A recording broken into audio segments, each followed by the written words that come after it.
Welcome to our virtual summit. Thank you so much for joining us today. My name is Tyler Wood, and I'm proud to kick off our workshop today, 3 Ways to Bring a Personal Touch to Online Curriculum. I'm the Vice President of Marketing at eDynamic Learning, and with me today is Karie Gladis, who is an education consultant who's worked in the education industry for 20 years and has extensive experience designing and leading multi-year professional development, developing and implementing curriculum, and coaching educators in districts and schools nationally and internationally.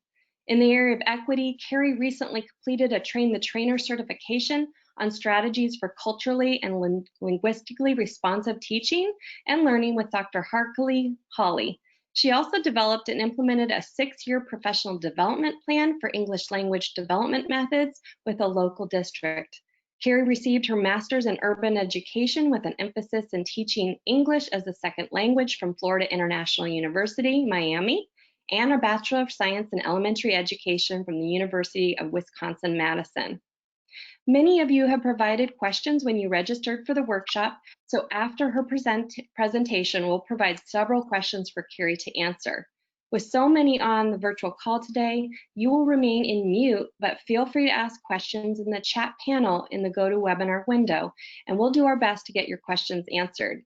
If we don't have time to address them all, we'll be sure to follow up and provide you with the answers. Karie has extensive experience with this topic. We're so excited to have her here today. Karie, I will let you take it from here. Hi, good morning, everyone. I hope you're all well this morning. Welcome to 3 Ways to Bring a Personal Touch to Online Curriculum. I'm so excited to be with you this morning and share some ways to connect and to build community using digital curriculum, specifically eDynamic learning courses, to really ensure that students are mastering and learning and growing during this time while fostering and building those student connections and relationships. But before I get started, I just want to say you are awesome. You're amazing. You're doing amazing work. We thank you for all you're doing for your students. Give me a virtual high five.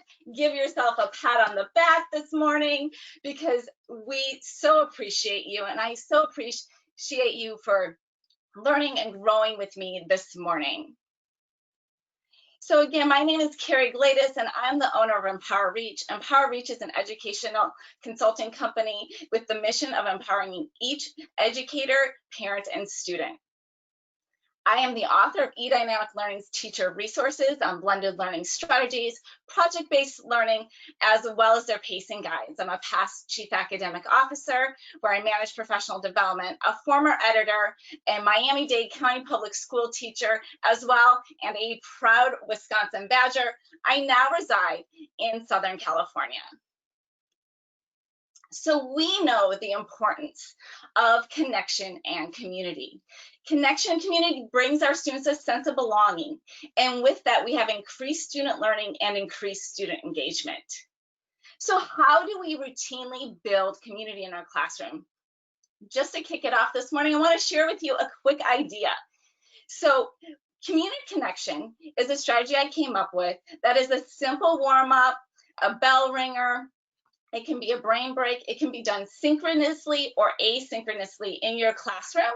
And it's really to help students connect with one another and foster that community. So some ideas for this brain break could be having students at the beginning of synchronous instruction share their video conferencing walk-up song, just like a talk show host. Do you have one in mind that you would use if you had a video conferencing walk-up song? I know I do. Mine might be the theme from Rocky, or now I'm going to date myself, the theme from Fame. Other things you can do. You can play Would You Rather. You can do a joke of the day. You could do polls around student opinion. You could play a What Would You Do scenario, trivia. A more curricular tied example would be blank makes me think of. And you could say a business plan makes me think of if you're teaching an eDynamic learning course. You could have students share their favorites, their favorite number, their favorite word, their favorite game, their favorite concept from a unit of study, all of those kinds of things. But really, it's just to get the kids talking and interacting. So now I want to step in, and now that we've talked about kind of how to routinely build that community connection, let me share with you the goals for today. One, I'm going to share with you 3 key strategies for bringing that personal touch to online curriculum. First, we're going to have dessert before dinner, because why not? And everybody loves dessert before dinner. We're going to talk about how to celebrate with online and through digital curriculum. Secondly, we're going to get into more of the dinner portion of our session, and we're going to talk about small group lessons and how to build that connection and community through small group lessons online. And lastly, we're going to talk about how to conduct virtual conferences with students and really show the power of that structure in an online setting. So let's get started.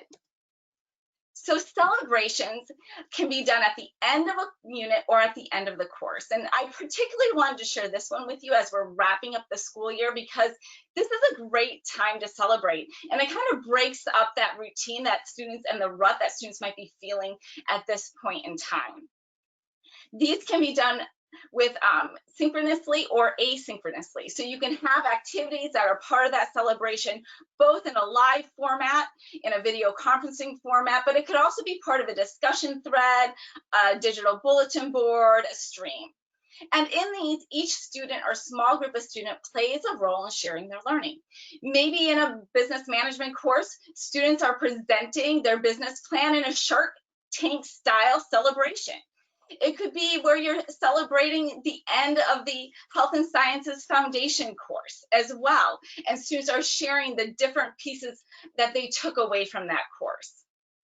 Either way, it's meant to be a culmination of the learning to review, celebrate where they've been academically, and where they still even maybe want to go. So let me share some activities that you can include in your end of unit or course celebration.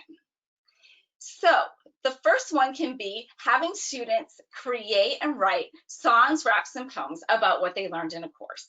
So they maybe take those concepts that they learned in information and technology and really embed them and put them into a fun interactive format. They could video themselves, or you could have an open mic night type style where they share them live via video conferencing. Students could conduct student interviews. And so utilizing the projects in eDynamic learning courses or your own project, the students would be paired together and you would structure those pairs, and they can interview each other about their projects that they completed through that unit or through that course.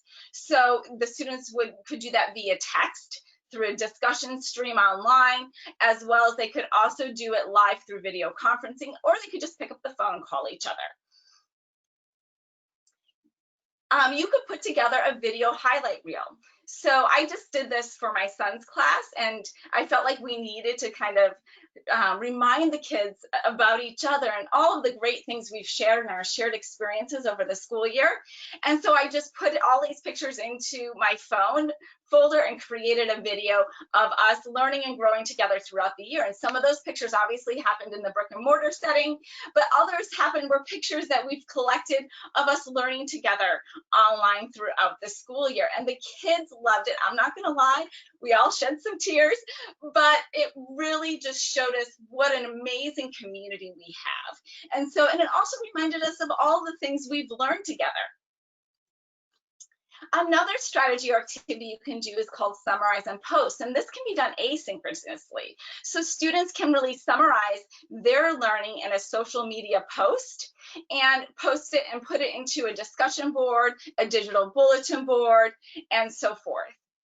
And so again, students can go on and comment on those posts. I always give students protocols for doing that as well, but they can comment, they can interact with them, and they can really just enjoy seeing the culmination of learning through student summaries. And the summaries can be written.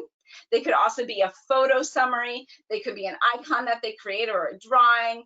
So they could be a variety of different products that come into that posting. This is actually one of eDynamic Learning's blended learning strategies that are part of their teacher resources. Oops. Next is a gallery walk. So in a gallery walk, this is done virtually. Students are seeing each other's work products and projects that they maybe have completed through a course. And so in a virtual gallery walk, again, this might be similar to Summarize and Post in the sense that you could do it asynchronously, and students are presenting their projects through a video, or they're actually, if it's a digital work product that they created as part of that project, they're posting it online so that students can review. With a gallery walk, I also give requirements because I don't want students to just walk around and look at projects in the physical classroom, but also virtually, I don't want them to just passively engage with the projects that students completed. I really want them to be thinking critically about them. So I usually give some questions that they have to answer, or I give some responses that they have to create as a result of that gallery walk. Next is reader's theater, and so this could be just a great fun addition. It can be a play that students create that integrates the course content. That's a fiction piece, but it also could be a nonfiction piece where you're assigning different student parts to read. And so again, in my son's classroom, they actually just did this, ironically, yesterday, related to women in history. And it turned out great. You know, like any production, there was its glitches, and of course it happened with my child. So you're gonna have some potentially virtual technical glitches. My son was about to read, and I'm like, go, and he starts reading, and then we realized we forgot to unmute ourselves. So again, it may not be the smoothest production you've ever had, but different students read different parts. There was trivia as part of it. You can even integrate into this reader's theater like a little game show style Q&A. All of that can be part of this great thing. It could also be, if you want to do something more, a little less fictional, you could always do it like a newscast too, or a news broadcast as well. So these are some simple ideas for end of course celebration, but to really culminate that end of course or that end of school year, have a virtual dance party, because nothing says the end of a school year like a dance party. So I've been hosting these for some of the kids in our school, and they have been so much fun. I will be honest, I was a little nervous at the start because of pulling together that playlist and making sure the songs were appropriate. In the end, I went to Amazon Music and ended up using Kids Bop because I knew that those would be clean and I wouldn't have to worry about it. But so my only recommendation is set your playlist up ahead of time and test it. I have found that it's easier if I run the audio through my computer versus speakers in the house or something, because the kids seem to hear it better that way, and everybody just comes together and we just jump around, literally just jump around. So it's just fun. It's a great time. And you can also have a dance party and just put it right in the middle for 30 seconds in the middle of your synchronous live instruction to just break up that time, get the energy flowing, because in the words of my good friend Lavana Roth, when the bum is numb, so is the brain. So be sure to establish protocols before these events and make sure that you really kind of know what student expectations you want. Just like our fish tank here. It says, welcome to the fish tank. Just relax and swim around, but no backstroke or they'll flush you so fast your head will spin, literally. So even a fish tank has protocols. So you might want to establish some protocols like be an active listener, stay engaged. If you're asked to show a thumbs up, show a thumbs up. Remember you're on camera. Unmute yourself when it's your turn to talk, those kinds of things. Next, let's dive into what I call the dinner portion of our session today. We've had the dessert. Let's dig into the meat and potatoes. I'm from Wisconsin. So, and talk about small group lessons. In small group lessons, we're bringing together 4 to 8 students, and we're really giving them some very targeted, specific instruction. And that instruction could be based around a key skill or concept or learning objective that you want to address. That instruction could be based on your instructional purpose for bringing them together, reteaching, reinforcement, enrichment. It could also be around providing feedback to students. But really in this lesson, the students are the active constructors of their learning. They're working with a task, a piece of text, a lesson from an eDynamic learning course, that they're engaging with, and you, the teacher, are the facilitator of that. You are facilitating student thinking, you're building and helping them develop and foster that learning. And the goal is that the learning is going to take them from their current level of mastery and grow them. So the key is that this lesson is at a level of challenge that's not frustration, but it's also not something they could do independently without your support. It's in that zone of proximal development that they need you to facilitate that learning in order to make that growth, in order to go to that next level of mastery for that learning objective. So what are some effective uses of small group lessons? First, teaching new concepts and skills. Now, it's going to be potentially impossible in a virtual environment when you're doing small group lessons online to teach everything through that small group that's in your curriculum. So you have to pick and choose. And you're going to choose those essential skills and concepts that are critical to understanding all of the other course and concepts, those things that kids really ultimately need your support around, again, to move to that next level of mastery. So you're going to have to compact that curriculum. Next, you're going to want to another purpose, I guess, is to differentiate for student needs. And you can do that in a variety of ways. You can differentiate the content of the lesson. Maybe you're working with different groups around different skills and concepts based on those needs. You can differentiate through your level of scaffolding. You might be the same lesson for all of your small groups, but you're going to provide different scaffolding for different groups based on their needs. And that can be really on demand. It doesn't have to be planned ahead of time necessarily. And then you can also provide that scaffolding through different levels of questioning as well. Broaden the question to make it more complex and deeper, narrow that question to give students a more stepping stone or ladder to reach that higher order thinking question. A next purpose is you can utilize it to provide feedback. So for example, if students are taking the unit test in an eDynamic learning course and they've taken it, you want to utilize that opportunity to address misconceptions, to address areas where they need correctives, or you want to go over items they missed. This is a great setting to do that, and you can pull together the students that have missed key areas of it. And because all of these assessments in EDL courses are digital online, you get a read of that data in the student gradebook, and you can easily decide who needs what and who needs what feedback based on that data. Another purpose is to build academic language. Academic language provides our students access to the learning. And so building academic language is really challenging to do virtually through whole class instruction. It's really hard to really give students the full opportunity to listen, speak, read, and write, and utilize those 4 language domains around academic language development that is necessary in a whole group setting. And a lot of times what happens is students' affective filters raise, they become very shy, and they don't want to put their camera on, they don't want to take their mute off, they don't want to orally engage in discussion, and so, or they check out of the listening comprehension piece of the lesson. So this is a great setting to do that. You can front load academic vocabulary, you can introduce the language forms and functions that students need in order to access the independent work that you might be providing through the digital curriculum. And lastly is developing higher order thinking skills. So we really want to, this is a really great setting in which to do that. A lot of times higher order thinking in the whole class virtually through synchronous instruction especially can be invisible to you, the teacher.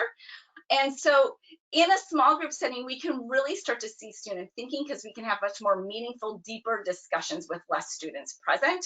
And that thinking becomes very visible through the teacher, and you can assess that, you can question around it, you can prompt, and you can really model higher order thinking and develop that strategically through think alouds. So these are some effective uses of small groups instruction. Now, how do we group the students? Well, there's a variety of ways to do this. Now, I really encourage you to use flexible dynamic grouping, but I know virtually this is a little more challenging, because if you are, especially if you have younger students, or if you are consistently changing the grouping structure and meeting with students at different times, this might make their head spin a little. So I understand that if that is not feasible, then, you know, one of the ways that can be one of the ways you can kind of circumvent that is through heterogeneous grouping. So first of all, let's talk about homogeneous grouping. In homogeneous grouping, we may group students around instructional purposes. So these are students with similar needs, similar levels of mastery for those learning targets. And we may group them for the instructional purpose of reteaching, re-engaging them in that learning objective. We may group them for the instructional purpose of reinforcement. Maybe they have partial mastery of the learning objective, but they just need some correctives. You just need to address those misconceptions. And the third purpose is really enrichment. They have full mastery, and now we need to go deeper and really extend and deepen that understanding. Next is that you could group them heterogeneously. And there's a lot of advantages to this, especially virtually and online, because the students serve as models for one another based on their varying levels of mastery, their varying strengths, and the varying ways in which they need to grow. And they support each other through that growth based on that diversity that's in that group. And the next way is flexogeneous grouping. And so this way may be that you bring together initially students in homogeneous groups. And let's say you're doing a unit of study, and within those units, you're going to build expert groups for each of the lessons within a unit. And maybe the first lesson that's introductory, you're going to give to your students who are a little lower and need a little more support. And then for the other lessons, maybe you're giving those to higher level or higher performing students. And you're meeting with them around that lesson and building instruction around that lesson and building expertise. And then you have students go into Zoom breakout rooms, and they collaborate and cooperatively work. And they form heterogeneous groups, and you're going to have an expert from each of your homogeneous groups in those heterogeneous groups in the Zoom breakout rooms, where they're sharing their expertise, and then culminating, they might respond to a question or create a work product as a result of their collaboration, where they're bringing that expertise from all three lessons together. So to inform and drive these groups, you're going to want to use available data. That data needs to be timely and relevant, as much as possible tied to your curriculum or tied to the learning objectives of your small group lessons. In eDynamic learning courses, this can be the discussion questions. This can be the text questions. This could be the unit quiz. What's great about having a digital curriculum that's already done for you is that this data is in real time. A lot of it is auto-graded. It feeds into a grade book, and you can very quickly, easily see who needs to be together and how you want to structure those small groups. So how do we structure a small group lesson? So I recommend with a small group lesson that you use the same consistent structure each time. It will save you instructional time. The kids, when they get online virtually, know exactly what to expect when they're meeting with you and how that small group lesson is going to go. This is one structure that I pulled from Guided Math or Writer's Workshop that you can utilize, but of course you can also come up with your own as well. But again, I just recommend that it's consistent. So the first phase of this lesson structure is to connect with the students. And you want to activate prior knowledge, build their background, state the learning objective in this phase of the lesson. You also want to front load any academic language that they cannot get through the context of their independent learning. That is essential and critical to understanding that lesson and engaging in the discourse around that lesson. Next, you want to engage students. And so some people prefer to do the next phase, the teach phase, before this. I actually like to have the students constructing the learning, engaging in the learning first, and really grappling, because I feel like it increases their level of thinking and their level of engaged thinking in the lesson. And so I might pose a task, a discussion question, a text question. I might have students grapple with a concept. or try out a skill, or read a piece of text. And through that engaged process, I'm prompting, questioning, and providing support as they're working with it, and I'm helping facilitate that thinking. Karie, we're almost out of time. Oh no! I know. So after they engage, we do the teach and we do the apply lesson. And so I wish I had more time with you today. I promise I test drove this, but of course, you know, once again, we always add a little more commentary when we go through it. So know that EDL courses can be utilized seamlessly within these. The consistent lesson structure, all these components make great course components throughout the lessons. So they really form a foundation, the course components, for those small group lessons as well. So scheduling, this is a sample schedule that you can share with your students, or that you can utilize. This is the schedule that I've seen implemented. So they meet whole group, introduce the week on Monday, whole group, whole class, and then in place of small group lessons, the teacher's meeting with or in place of whole group lessons, the teacher is meeting with small groups the remaining days, and then concluding the week on Friday. So we didn't get a chance to go into conferencing today, but know that this is a great one-to-one conversation you can have with students around their learning. It can be just simply to give positive feedback, and it can happen through a traditional phone, through a traditional phone call, a text message, or a video conference as well. And for a variety of purposes, a complement conference to address understanding, build on specific skills, provide them problem-solving strategies, and allow them to set goals with you. And so again, I recommend a specific structure. So today we talked about celebrations, we talked about small group lessons, and in a lot of haste, I shared with you a crash course on conferencing. So thank you so much for joining me in the final words of wisdom. We can't do this wrong if we're connected to kids, families, and teachers.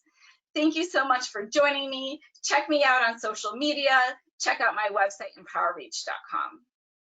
Karie, you had so many great comments. Everybody really appreciated what you were saying. So if you have more questions for Karie, by all means, send us an email at hello@eDynamiclearning.com, and we'll be sure to get those to Karie so she can help respond to you.